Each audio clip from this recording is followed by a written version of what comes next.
en George Bati. Doho owito ko buch mibadhi mane jalup jatend piny Kenya Rigathi Gachagua mabiro bang' winjo kwayo mar jomin buche manyolero nonro mane ochwal e nyim burano endo koromo yao ne achijego ketho.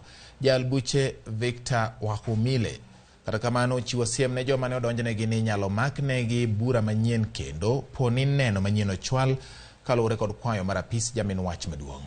Seneta Manyeri Wahome wa Matinga mabende en achiel kuom joma ne odonjnegi e burano onyiso bad obila mar okwach kich DCI kod apis jamin wach maduong' mondo tim nonro mong'ith kapok oter achich mora mora e Doho.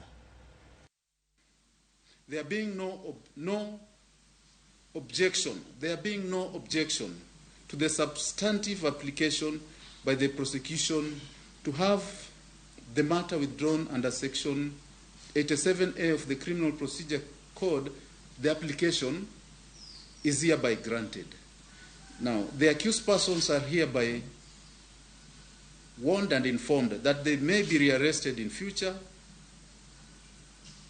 and on the same or similar charges. In my view, Parliament should consider passing the necessary legislation to establish an office of the pre-trial judge, akin to what we have in Francophone system. That office should subject activities of Director of Public Prosecution, the DCI, and any other investigating authorities as relates to intended charges to scrutiny, determine number of witnesses to be bonded based on quality of the testimony, and in fact set down the timelines of each case.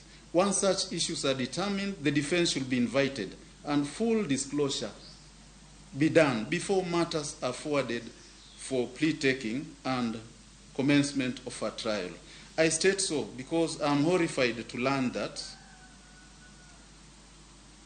we could sit here hearing matters, yet we are still fishing for evidence.